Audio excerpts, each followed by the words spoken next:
Alors, depuis ce matin, depuis hier plutôt, on parle des travaux domestiques et des soins non rémunérés qui doivent être réduits pour permettre aux femmes d'avoir un peu plus de temps et de sorte à leur permettre de participer au marché du travail. Alors, nous, notre recherche est basée sur justement la manière d'aider ces femmes à réduire les travaux domestiques et de soins non rémunérés. Il s'agit ici des gardes d'enfants, mais spécifiquement des centres d'action communautaire pour l'enfance. Alors, notre étude a été menée pour voir un peu quel est l'impact justement de la mise en place et de l'utilisation de ces programmes sur l'autonomisation des femmes, spécifiquement leur participation au marché du travail. Et la bonne nouvelle, c'est que cette étude a permis de faire ressortir justement l'impact positif sur la rémunération tirée des activités qu'elles mènent. Et également, ça a permis de réduire de près de 50% le temps qu'elles consacrent aux travaux domestiques non rémunérés.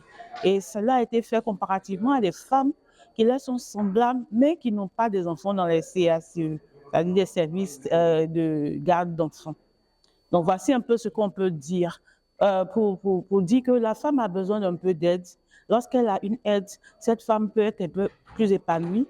Il est ressorti de nos résultats également que les femmes disent, quand elles réussissent à garder leurs enfants dans des services assez qualifiés, elles sont plus relaxes, elles sont plus épanouies, elles sont plus productives au niveau du travail. Peu importe ce que la femme va faire, même si le métier semble être petit, lorsqu'elle exerce ce métier avec une liberté, une certaine aisance par rapport à sa progéniture, c'est la société qui gagne, ce sont les ménages qui gagnent et ce sont les foyers qui se portent mieux. Alors, ce que nous pouvons dire, c'est quelque chose, c'est enfin, un programme qu'il faut encourager en fait. Mais il y a encore certaines réticences, il y a des normes sociales qui influent justement sur l'utilisation de ces services.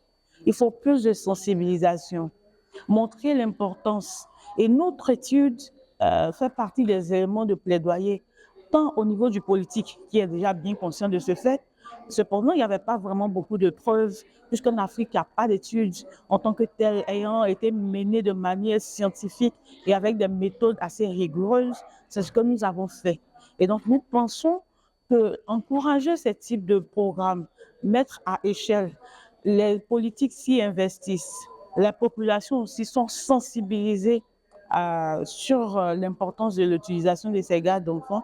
Et nous pensons que si cela est fait, ça devrait pouvoir résoudre un problème qui est celui de l'autonomisation des femmes, qui est celui de la participation plus importante des femmes dans le tissu économique des pays.